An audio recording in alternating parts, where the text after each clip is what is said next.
Hey, what is up, everybody? Welcome inside the Guilty as Charged podcast, coming to you live on a Thursday evening ahead of the Chargers Week 16 matchup with the Indianapolis Colts. Here to preview that matchup with my guy Alex. Tyler is not here tonight; has having some family issues, so wishing them nothing but the best. But Alex, what's up, man? How are you doing tonight?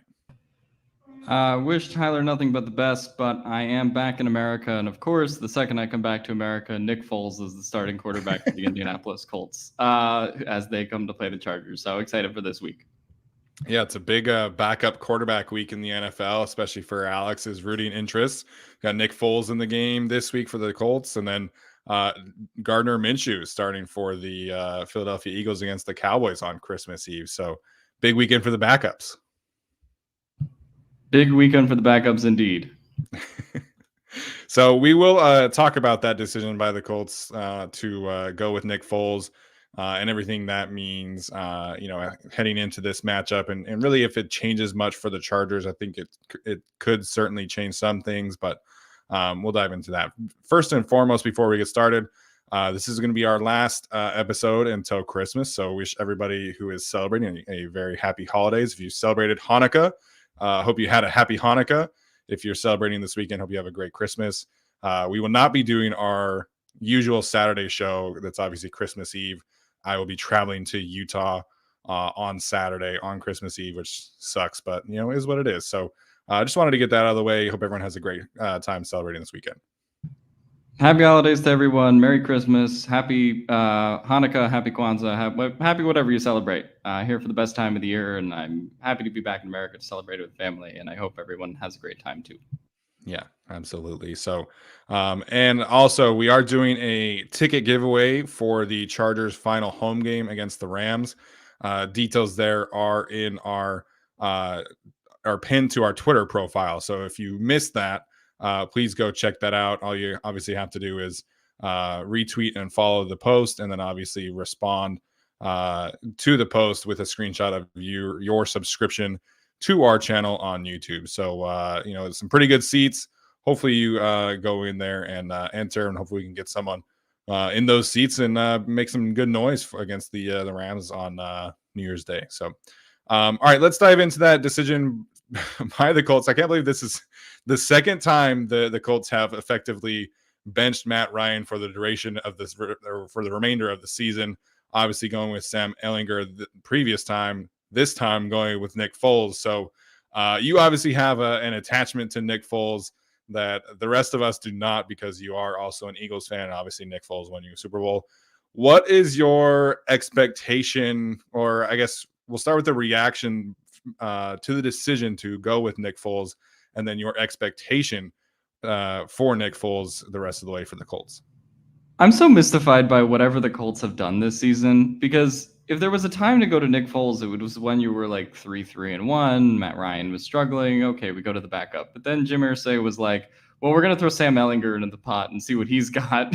They lost a couple games, went back to Matt Ryan, fired Frank Reich, hired Jeff Saturday, and now Jeff Saturday, with his job on the line, presumably has gone to Nick Foles, who they should have gone to probably before, when the season's already over. Like, this is a time where if you wanted to see anything from Sam Ehlinger, like, this is kind of the time where you would want to see it. Right. Just as like a young quarterback that maybe you develop, maybe you don't. So it's a weird time to go to Nick Foles, especially with the Colts as far out of the playoffs as they are. It seems like a move they should have made earlier. But aside from the Colts chaos, I guess this is the right decision to make if you want to try to sneak through some wins and maybe get a couple ones, because Matt Ryan, unfortunately for the Colts, has just been a turnover machine this year. The stats are there. He's played 12 games, 15 fumbles, 13 interceptions. I just think you're at such a disadvantage if you're starting pretty much every game knowing that Matt Ryan's going to have at the very least 2 turnovers. So if you go to a Nick Foles, who, is obviously a starter around the league, doesn't really commit a high amount of turnovers, and, just sort of expected to game manage, maybe you can run some RPO stuff with him, with some of the weapons that the Colts do have left on their team at this point, and their offense. Maybe it can work. This is something, as I said, I would be a little bit more scared of if the Colts still had Frank Reich, because that Frank Reich Nick Foles connection won a Super Bowl for the Eagles. I mean, this is a proven combo that's been there to work. But Nick Foles doesn't have a lot of correlation with Jeff Saturday or the people that are currently calling the Colts plays at this point. There's not a lot of chemistry there. So I'm not terribly scared of this decision. I think it gives them a slightly better chance to win than with Matt Ryan, just because I think Matt Ryan, unfortunately, the season has been really beat up. I think his arm is unfortunately, pretty cooked for his own sake. So I think this gives them maybe a slightly better chance to win, but I don't have super high expectations for Nick Foles coming into this game. With the Chargers defense playing as well as it is, with Derwin James coming back, I think it's going to be a tough call for him. Yeah, Nick Foles himself this week said that the reason why he went to Indy was to play for Frank Reich and be, the backup there behind Matt Ryan. So, I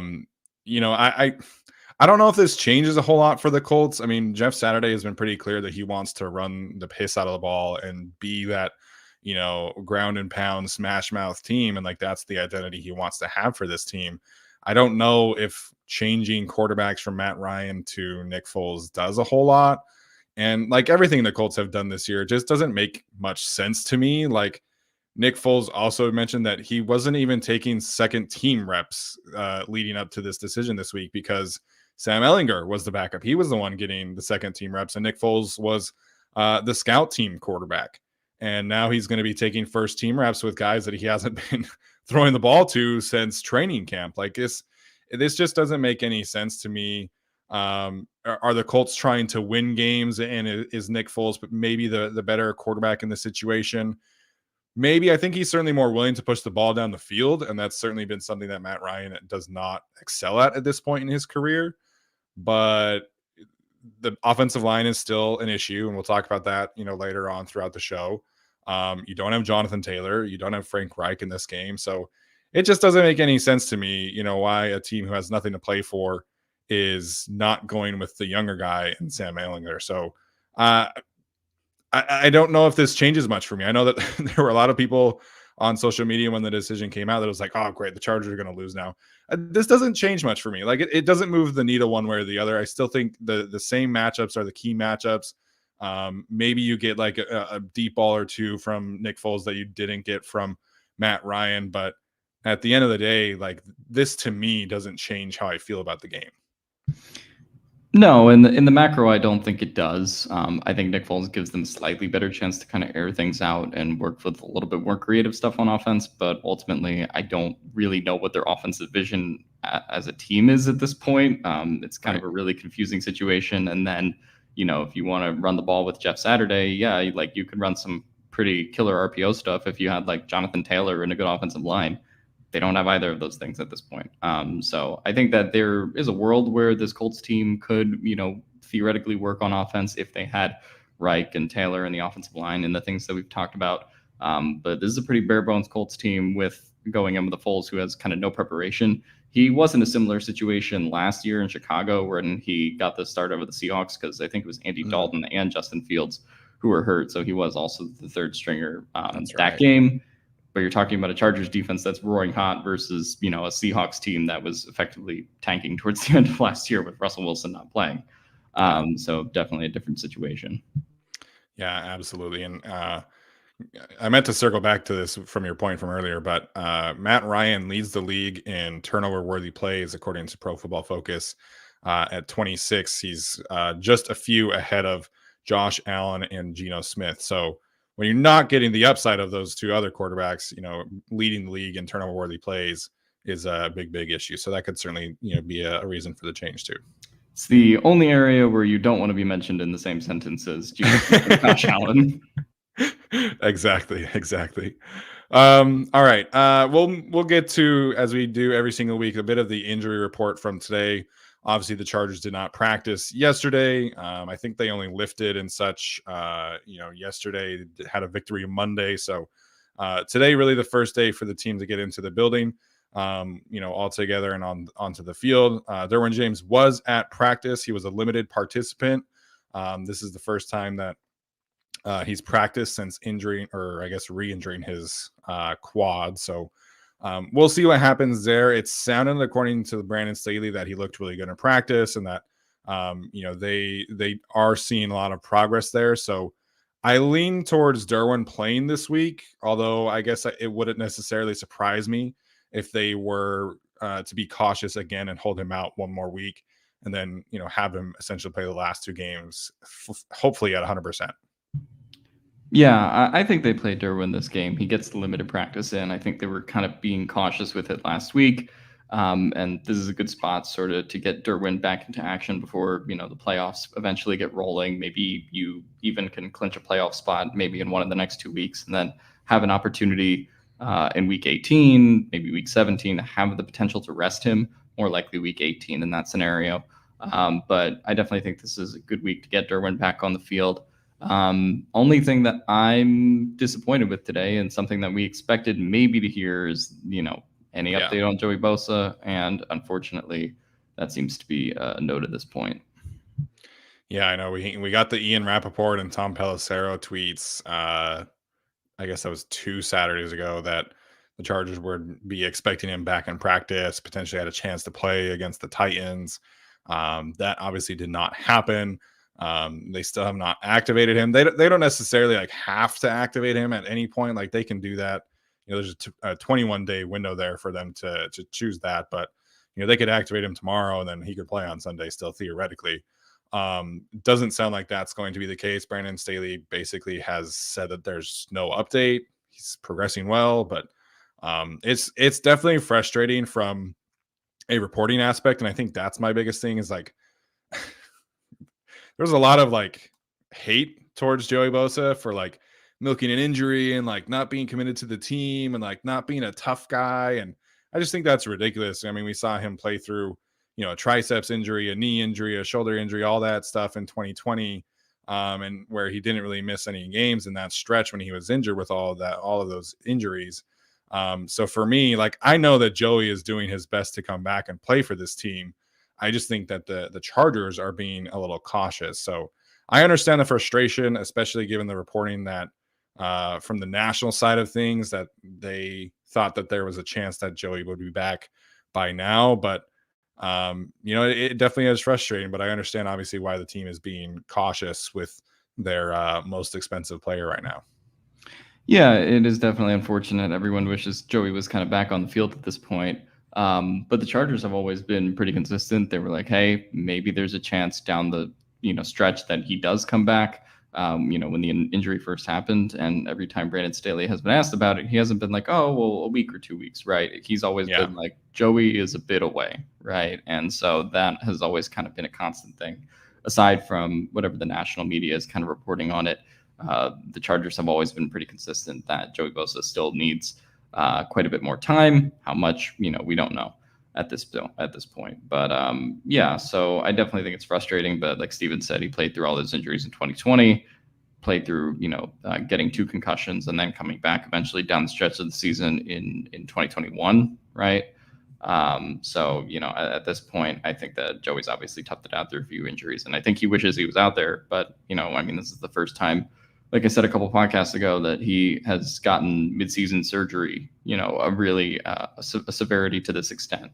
So, I think that, they're trying to be cautious. Hopefully he does come back, for this playoff stretch down the run. But the Chargers also don't have a super big urgency to play him right now, right, and get him back. They're not, falling behind in the playoff race. It is kind of one of those things where, if the Chargers were 7-7, or they were 6-8 and kind of falling, out of it, or, needed some more help to kind of get back into the playoff picture, I wonder if Joey maybe starts ramping up earlier in those kinds of scenarios, or if, Derwin ramped up more quickly because of stuff like that. But the Chargers are in this position they're in, and they've kind of earned a little bit of breathing room to not play Joey Bosa in this instance. Yeah, I think that's a really important point. And you and Frank at the same time are kind of talking about the same thing here. Frank says he's probably close, but they are winning. Get him to 100% to take the D to the next level in the playoffs. And I think that's probably how they're approaching it. I do think that we could see him, make an appearance potentially against the Rams, or I feel like at minimum you'd like to see him out there against the Broncos in Week 18. Get his sea legs under him a little bit more. But the Chargers have no reason to rush him, like both of you guys are saying. And I think that's where they're at with Joey right now.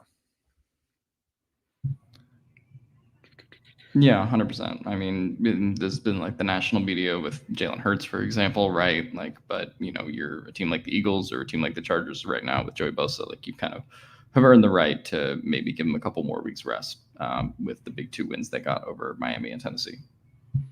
Yeah, absolutely. All right, in terms of the other injuries from the Chargers, really the only one I think to keep an eye on is Bryce Callahan and his groin injury. He was limited in practice today. He played last week, right? I didn't make that up. I believe so. He didn't play Okay. the week before. He Right, didn't play in so- the Miami game, right? That was the game where they were rotating Jaw Taylor and all Yeah. those guys in, I think. Okay, yeah, that's right.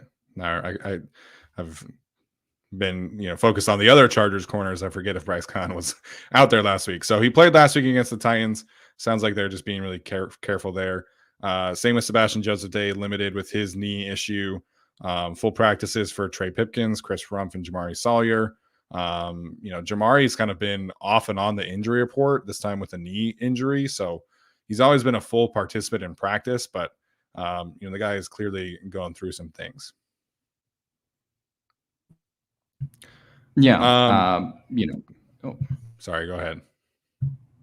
No, you go ahead. I didn't know you were still reading the list. Sorry.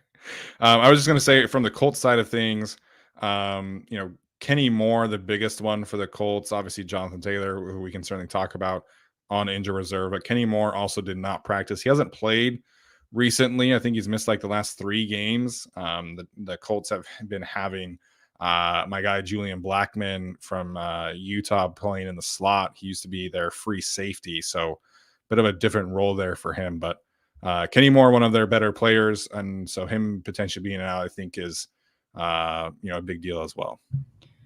Yeah, I mean, Kenny Moore is their version of Bryce Callahan for all intents and purposes. And if anyone who watched the Vikings game, KJ Osborne ate in the slot the whole game. I believe he had over 150 yards that game, doing his work primarily out of the slot. So fortunately for you guy, Julian Blackman, who's converting positions, did not have the best game, but that's kind of to be expected with as good as Kenny Moore is. So if you're talking about one absence that really impacts this game, or potentially Kenny Moore playing, I do think he is probably the Colts' injury X factor to watch, just because of what he could do potentially to take one of the Chargers receivers out of the game, and obviously could help a lot in potentially defending Keenan Allen, which the Colts have the requisite corners to do otherwise, but having Kenny Moore help with that, specifically out on the field, just gives them a lot more defensive options. And guess who the Colts defensive coordinator is, who is very familiar with Keenan Allen's game, and Gus Bradley. So I definitely think that Kenny Moore's inclusion or non-inclusion on the defense is something to watch there.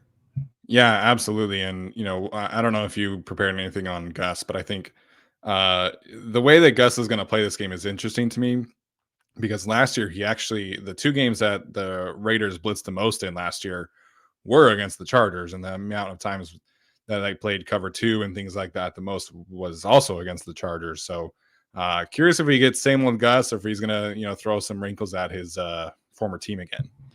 Yeah, curious to see if he throws some wrinkles and he'll have the same Yannick Ngakoue that he used last year. So Yeah. Gus is a very simple man who uses his simple tools that over and over again. He loves his guys. But, he loves his guys. They have been working for him. So I mean, yeah, I'll be curious to see definitely how Gus attacks this week. Yeah, I mean, we got Brandon Faison playing at a high level for him, which is pretty surprising, I guess, but is what it is. All right, let's dive more into this Week 16 preview. Again, obviously, Chargers heading to Indianapolis, taking on the Colts for Monday Night Football. As we do every single week, we're going to talk about our key points for victory formation, things that we need to see happen for the Chargers in order to secure a victory this weekend. For me, I'll start this one off first, but for me, it's the way that Joe Lombardi calls this weekend's game in the red zone. Against or on Monday, I should say, with Tyler, I kind of ranted a little bit about the third quarter offense and just like the approach there. But The red zone offense for this team is so frustrating to watch. Obviously, they were 2 for 2 last week, but they ran the ball and every single time they got into the red zone. So, in terms of their efficiency in the red zone, they're one of the better rushing red zone teams in the league. Nick Olson, who writes for, make sure I get this right, credit him. He writes for Viking Territory. He does great work over there from an analytical standpoint. He shared this graph that Arjun shared that had the Chargers in terms of rushing efficiency in the red zone at the same level as teams like the Falcons, the Eagles, the Titans, and things like that. And they're able to get in there and get points at a high level on the ground. The problem is that they're also around those teams with passing efficiency, which is definitely not where you want to be. You don't want to see a Justin Herbert-led team in the same tier as a Marcus Mariota and Kenny Pickett team.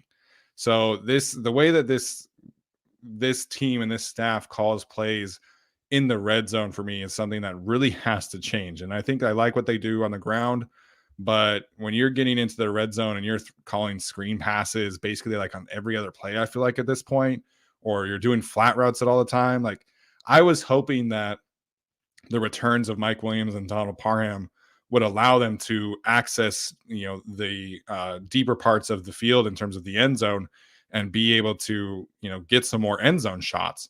And we have yet to see a Mike Williams goal line fade, which I think at this point would be a fantastic play call. We haven't seen Donald Parham on any deep overs or anything like that. Granted, it was the one game. They didn't even pass it in the red zone last week. But this passing offense in the red zone has been so bad all year long. And it's because Joe Lombardi wants to work horizontally as opposed to vertically, which is, a problem from between the 20s as well as the red zone. So this is a game where the Chargers should win. They're the favorites. They're rolling, right? They're 8-6. They're in the playoffs. They absolutely have to, prove that they're able to win these kind of games if people are going to start taking them seriously again. And I think for me, they have to be able to call a better script in the red zone and be able to push the ball into the vertical parts of that field and allow Justin Herbert and company to score touchdowns without having to throw swing passes and screen passes every other play. Yeah, I mean, I definitely think that they need to be better in the red zone. That's going to be key to this game. And it's just been weird watching the Joe Lombardi offense operate because Herbert will hit, the crazy pass to Mike Williams in the Dolphins game.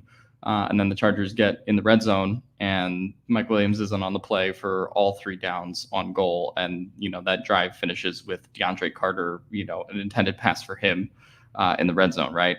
Haven't you really used Donald Parham all that much in the red zone? Haven't really used Mike Williams that much on the red zone. So you'd like to see more of that. And I definitely think this is the week where you probably need more of that passing efficiency in the red zone because the Colts, have that cover 3 look. It's given Justin Herbert a lot of trouble in the past.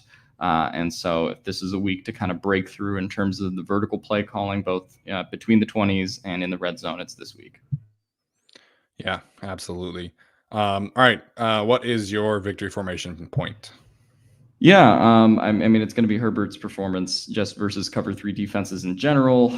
We've seen this give him a lot of trouble in the past, and now that you're having a Gus Bradley who, is kind of, I think, licking his chops this game to potentially get a chance at Justin Herbert, with his 2 primary pass rushers in Kwity Paye and Yannick Ngakoue, who've been doing really well. We saw Yannick Ngakoue give Herbert, problems last year because of the offensive line. And so this is a game where I think you look at, even if they don't have Kenny Moore, you still have Stephon Gilmore. You still have plenty of pieces on that defense to be able to make Gus's signature looks sort of work, right? They're not going to blitz. So this is, I think, a big week for the offensive line in that regard, right? If you are kind of going to have a really good Jamari game, this would be the week to have it. In terms of the 2 edges that the Colts have. And I just think Justin Herbert, for some reason, I don't think this will happen, but we sort of saw the lower end of Justin Herbert's, performances last year when he played a defense, like the Patriots, right? Who, Gus's defense, not as creative as those kind of looks, but still a defense that gave him similar types of problems.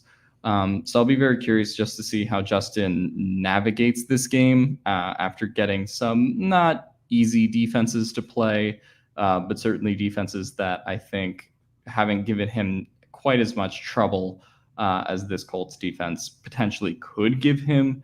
I do think because of the Colts offense, they're probably not going to have a great field position type of day. So that's something that goes in the Chargers' favor. But I'll just be curious to see, this is the first game that Herbert, I think, has really had to diagnose a defense more so and just kind of go with the open man wherever he's given, whether that's Keenan Allen or Mike Williams on any individual play.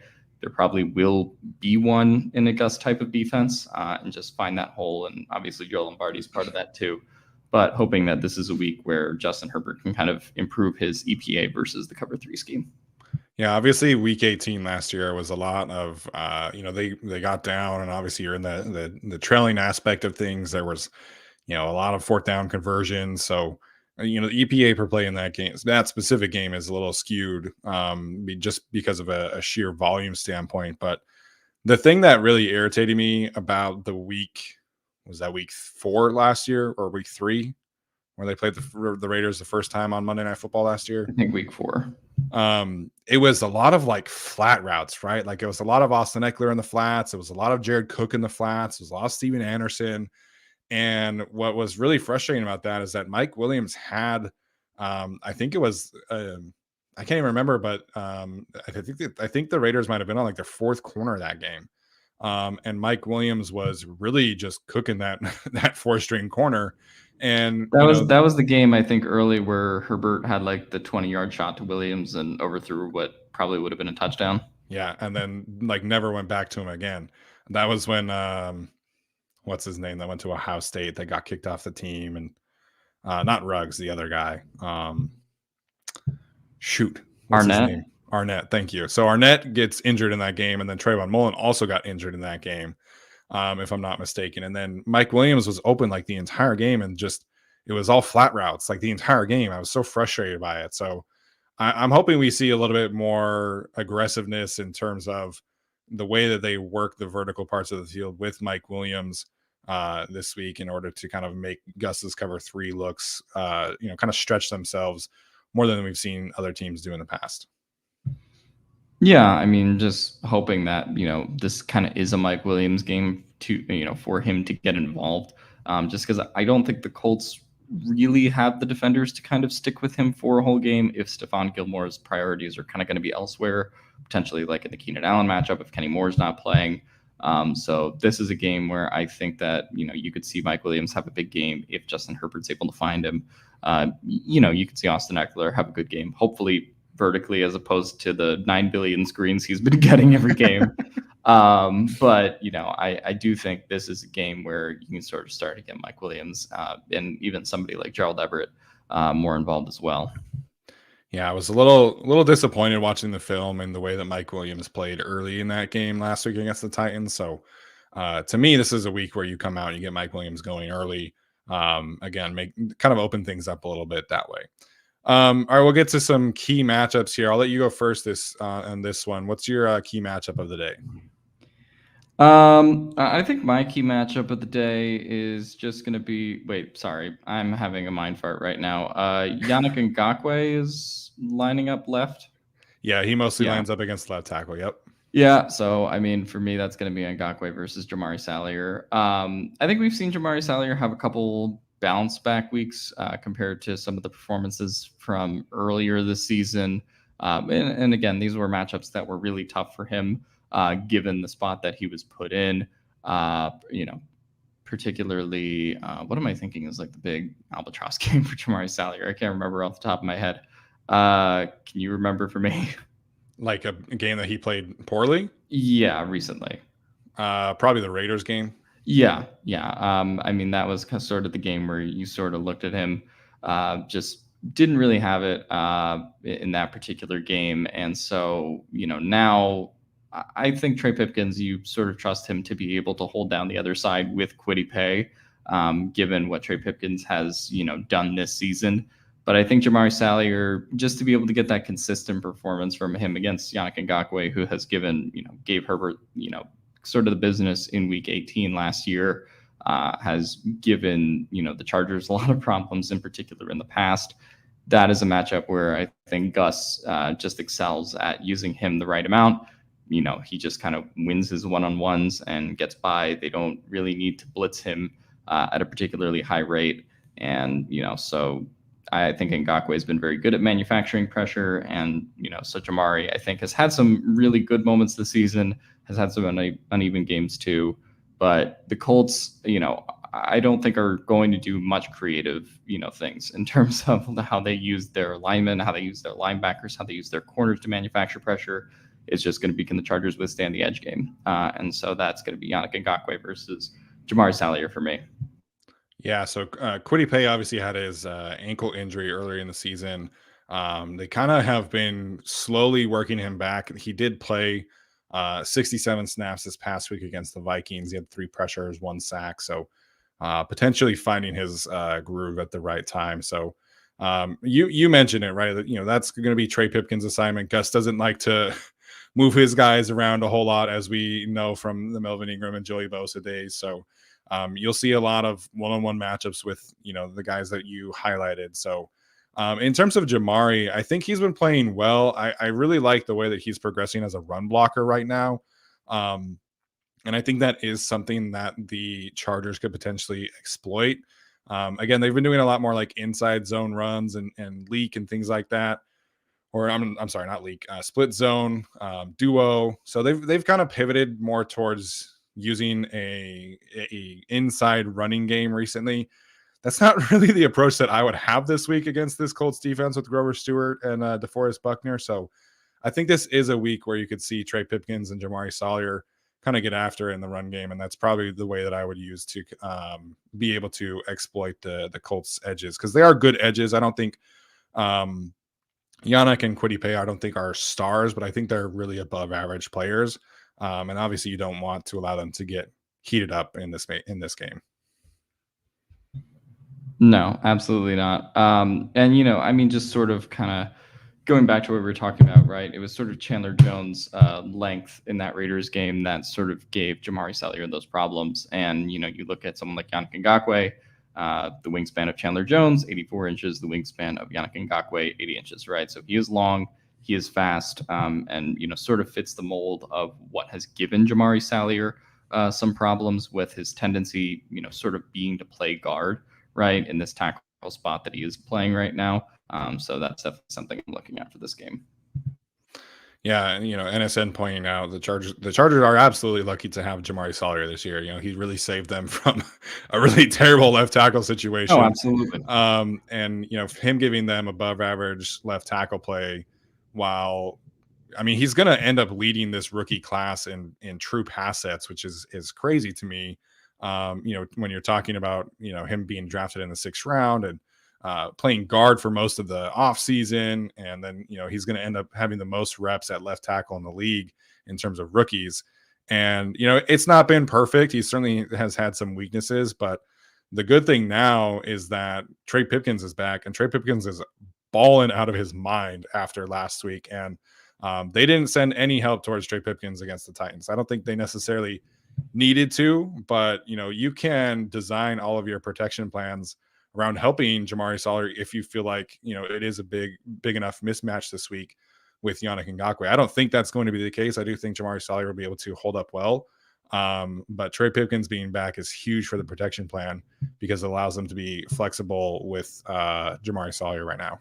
Thank the Lord for Jamari Salyer this season as NSN, because I could only imagine that we would be doing a mock draft on this preview podcast if it was Storm Norton and Trey Pipkins the whole year. And then at one point we would have had Storm Norton and Foster Sarell. Yeah, if we had Storm Norton and Foster Sarell, this would be 5-9. The Chargers, we were talking about mock draft positions on this podcast. We would have gone into that territory for sure. So, thank the Lord for the Jamari Salyer and Trey Pipkins pairing.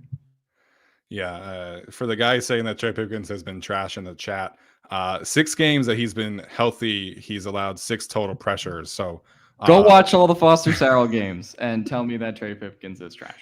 Yeah, please watch tape. Don't look at Pro Football Focus's blocking grades. I love Pro Football Focus. They have a lot of great data. Their offensive lineman blocking grades are atrocious. So don't rely on that information for your opinions on offensive line play. Anyways. All right. So my key matchup this week, it is the Chargers pass rush, specifically the edge rushers against the Colts offensive tackles. So I think Braden Smith in the past has been a really good player, but he's not that anymore. Him and Trey Pipkins have, him and Jamari Salyer have a very similar pass blocking efficiency rating. Braden Smith is up to 26 total pressures, 6 sacks on the season. Bernard Raymond has a similar pass blocking efficiency to Foster Sarrell. He's at 19 total pressures and 6 sacks allowed for the Colts at left tackle. So again, this isn't as drastic of a matchup as last week when you're talking about the worst 2 tackles in the league, probably in Dennis Staley and Nicholas Petit-Frere. But this is a matchup where the Chargers should have an advantage on the edge. So, Khalil Mack, he's been rushing really, really well. He's had 19 pressures in his last 4 games. I think this could be, I keep on saying this, right? But he's come really close the past couple of weeks to having a big sack game. And I think we could see that. Obviously, Kyle Van Noy has had sacks in back-to-back weeks. Chris Rumpf had his first sack of the season last week as well. So hopefully this is a sign that the Chargers pass rush is really rounding into form. And, you want to talk about not allowing Nick Foles the opportunity to be aggressive downfield like we know that he wants to. I think this is the way to do that, outside of obviously having the corners play really well. But the Chargers pass rush should have a matchup advantage this week, again, for the second week in a row. And I think the Chargers do need to, take advantage of that matchup. Yeah. Wait, you said Bernard Raymond is at right tackle or left tackle? Raymond's at left tackle. Braden Smith is at right tackle. I mean, look, this is a game where I don't want to commit elder abuse. And Bernard Raymond, sadly, he's very old. He as we get into the draft. So, I don't want Khalil Mack to do too much damage to him. But if this is a game where that happens, then so be it. I think Kyle Van Noy, obviously coming into this game, you sort of want him to continue what's been the last 2 weeks of really good performances for Kyle Van Noy. At one point we talked about him as someone who is ranked 111th in pass rushing efficiency. So, in terms of getting those pressures, he was not, but the last 2 weeks he has really turned it on. And so I hope that kind of continues while we're in this period where we wait for whether Joey Bosa is coming back or not. I think if Kyle Van Noy continues to play at this level, the Chargers have a little bit more security there and can sort of, continue to hold and wait for Joey Bosa to be 100%. So it would be really nice for Kyle Van Noy to have one of those games as well. But overall, yeah, I'm not too worried about Nick Foles slinging the ball down the field per se. But if you sort of want to prevent those, you want to get as much pressure on Nick Foles, obviously, as possible. And sort of put him in those uncomfortable situations where he's not able to, where the Colts aren't able to RPO or use play action as much, or have Foles roll out of the pocket at times, because that is sort of where he's the most dangerous. So if you sort of prevent him from doing those things and sort of, cut the Colts offense off at the knees, so to speak, I think that is a potential great start to the game.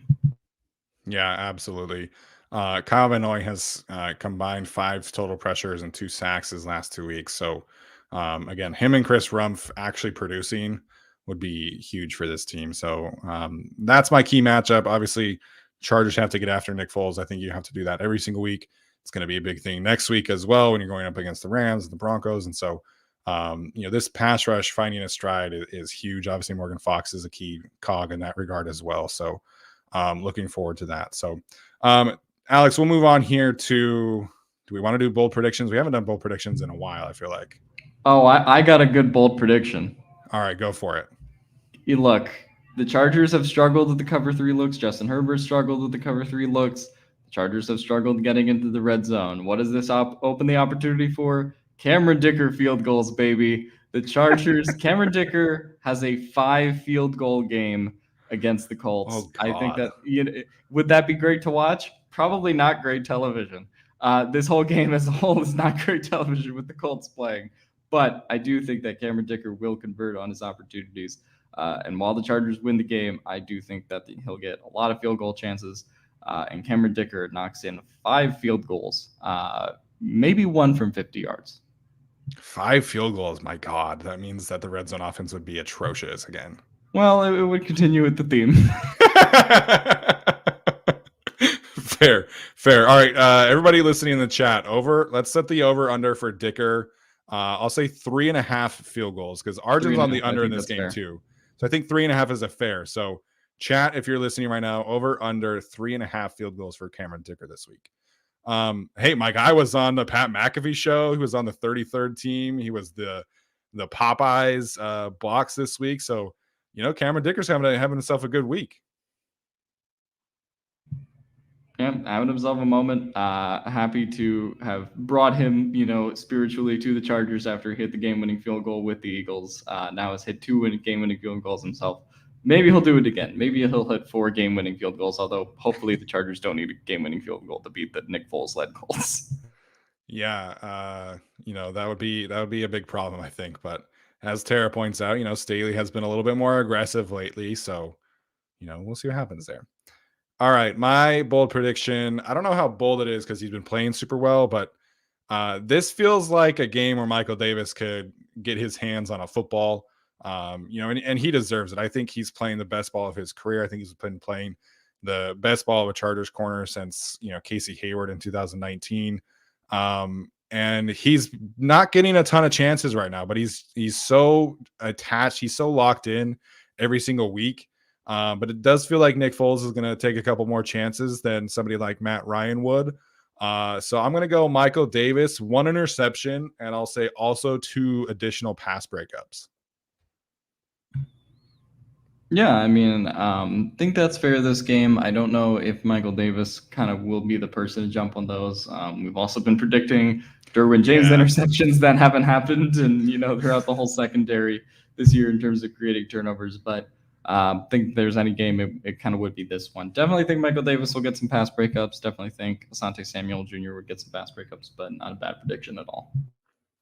Yeah, absolutely. So, we'll see what happens there. I think Tyler, he probably would have said that the Chargers would have been like 34-0 or something like that as his bold prediction. So, I don't know. We'll update you guys there as well. I've gotten this question a few times from regarding Cameron Dicker, kind of circling back here. His longest of the year is 48 yards, as NS7 points out. He's been hitting from 58, 59 in warmups pretty consistently. And he apparently told Pat McAfee that he's pretty comfortable anywhere up to 60 yards. But he also said that the Chargers would probably not ask him to kick from 60 yards because they have Justin Herbert. So, he did miss his 150 yarder, but it wasn't a distance issue. It was more of an accuracy issue. So, where are you comfortable at with Cameron Dicker in terms of his range? I think 45 to 50 is fair right now. I would not let him kick beyond 50, but I think that's also Chargers philosophy thing too, right? Like Staley's just going to be like, look, if we're at 35 and it's 4th down, most of the time Staley's pretty inclined to go forward in those situations anyway. I don't think that he's really going to kind of rely on Cameron Dicker to put the ball between the posts there. And Staley has also kind of been of the philosophy of sort of extending the lead, so to speak, rather than just kicking a field goal to get turn a 1 possession game into a 1 possession game, so to speak. So depending on the state of the game, I think Staley would be more comfortable with it. And obviously, look, if it comes time for the playoffs and it's a single elimination type of deal and Cameron Dicker has a shot at the end to win it, then you take that, I think, over, say, like a Hail Mary into the end zone for sure, depending on the score of the game. So I think that Brandon Staley trusts Cameron Dicker, but I think Brandon Staley's philosophy in general is, he's not going to roll out the kicker there for, a 50-plus yard attempt, regardless of whether he sort of has Justin Tucker or he sort of has Cameron Dicker, regardless of what his kicker is. Staley's been pretty inclined to be aggressive on offense, particularly once you get inside, say, the 40-yard line. Yeah, I'm trying to find his longest field goal in college. Okay, so he did have a 57-yard field goal when he was at Texas in 2019. That was his longest field goal. I'm sorry. It looks like he had a 58-yarder in 2021. So Yeah. I guess I could look up on PFF his accuracy, but I think I'm comfortable with Dicker out to probably like 52, 53 yards. I don't know if I would risk much more than that right now. Yeah, I mean, again, also kind of a game script issue. Like, there's not a lot of situations in which I see Brandon Staley kind of going for a 53-yard field goal. If the Chargers have a lead, I think that, he'll feel comfortable going for it on fourth down. And if the Chargers are playing from behind, if you're down 7 points, if you're down 10 points, a 53-yard field goal doesn't do too much for your win probability, right? And win shares, like we talk about sometimes. So I think that, given, one game elimination thing, technically in the playoffs, maybe a game winning field goal as time expires, you can talk about those situations. But right now, I just don't think going for deep field goals with kickers is really Staley's MO, or really with any kicker. No, I don't think even if Hopkins were playing, I don't think he'd be, pushing the limit by going for 55, 60-yard field goals very often. I mean, the last time that we saw Hopkins, he was laboring to kick, 25-yard field goals against the Broncos in a heroic effort. But I definitely don't think, what did he injure, his groin or his quad? I think it Yeah, was a groin injury. Yeah. yeah. I don't think Staley would test a 30-plus-year-old Dustin Hopkins, kind of coming back from the groin injury with 50-plus yarders. Yeah. Don't think that's Staley's MO in general, but don't think he'd test it.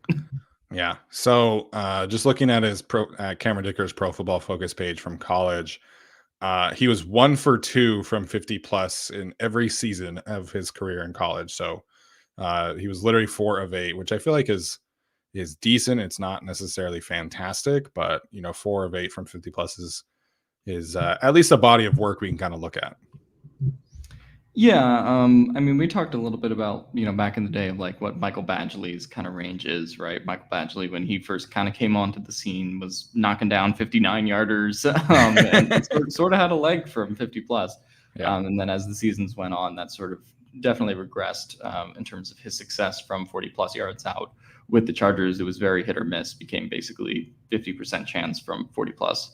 And so, in that situation, you sort of, I think, lean towards more of the fourth down stuff and going forward anyway, which is Staley's MO, like we talked about. So I just think Dicker has the leg, they trust it, but at the same time, you have Justin Herbert, right? You're not necessarily playing for field goals every drive. Yeah, absolutely. So I'm comfortable with him probably in the low 50s. I don't know if I want to find out if he can hit from 58 or 59. I would just probably rather do a Hail Mary situation with Justin at that point. So yeah, Look, if we get a big enough lead, maybe in this game, then you can roll out Cameron Dicker for the 60-yard field goal to break the franchise record in a dome in Lucas Oil Stadium. It would be a special moment, but yeah, don't get too cute. Yeah, I still can't believe that of all the kickers that the Chargers have cycled through, I know that Michael Badgley is the one with the franchise record. Man, makes no sense to me. Yep. All right, Alex. Well, I don't know if I don't know if we'll do score predictions today, because I just want to see if Derwin's going to play or not, and who from the Colts is going to play or not. So we'll tweet out our score predictions, at a later point. I didn't get Tyler's either, so we'll hold off there. But your final thoughts as we head out for the rest of the night, and obviously, we're not going to have our usual Saturday show. So where's your head at in terms of this upcoming matchup overall? Big game for the Chargers. I mean, can basically potentially clinch the playoffs this week, which is weird to say considering where we were 3 weeks ago. Going into that Dolphins game thinking we were going to get blown out. They've gotten 2 big wins over the Dolphins and the Titans, but got to consolidate it against these struggling teams too. And they have an easy schedule, down the stretch with this Colts game, the Rams game, the Broncos game. But got to take advantage of the cupcakes on your schedule if you have them, so to speak. And we've seen the Chargers get themselves into a fair number of trap games that were more complicated than they probably should have been. So hopefully this is a game where, the Chargers just kind of have everything together. They can, put, I think, the playoff conversation to bed, even if they don't technically clinch this week. A win would go a long way in doing that, and just sort of, going another week, getting a win here also big potentially if you get a chance to rest in week 18. So just think they got to take care of business against the Jeff Saturday and Nick Foles Colts, which is not a sentence I thought I would be saying before the season that started with Frank Reich and Matt Ryan. Yeah. But here we are. Update for anyone watching Thursday Night Football, I guess. The Jags are up 13-3, which is very good news for the Chargers, who that is part of their clinching scenario this week. Also, got to root for Doug's Jags. Yeah, unfortunately that the Titans are going to essentially work themselves out because of injuries, Ryan Tannehill being out potentially for the rest of the year. But just the Jaguars just have, better vibes all around. And I think, Trevor Lawrence getting into the playoffs, I think is better for the league as a whole. So they're more fun. And I think they would put up a better fight against whoever is the 5 seed ultimately than the Titans would. 100%. All right. So in terms of my final thoughts, this it's not necessarily a must-win game, right? Like I think the Chargers don't necessarily have to win. Obviously, it would be fantastic to come out victorious here on Monday night. I think for me, the biggest thing is to be, come in and execute a clean game. Like if the Chargers play a clean game and lose by a field goal or something like that, I'll be able to live with that. I am going to pick them to win. But to me, this is a game where I think the Chargers just need to be able to come in and handle their business. And I think that's the biggest thing. Everything's all positive right now.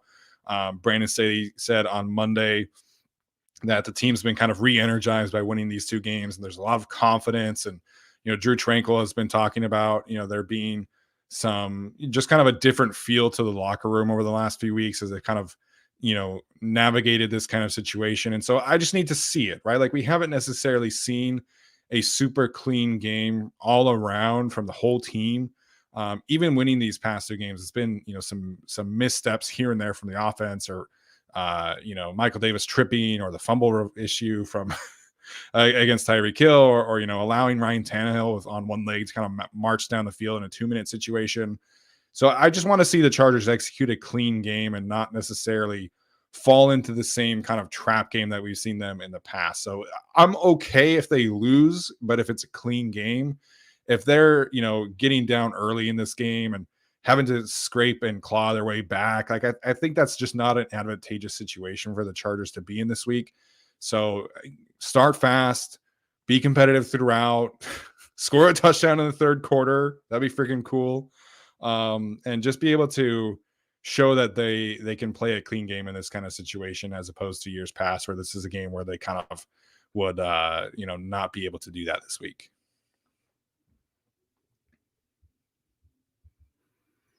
Looks like you good? Okay. Yeah. So it looks like we got Jets fans. I'm good. Sorry, Alex. Oh, we have Jets fans in the chat. Oh, Jets fans booing Zach Wilson. Is that what people are saying in the chat? Yeah. So not a pretty effort in New York.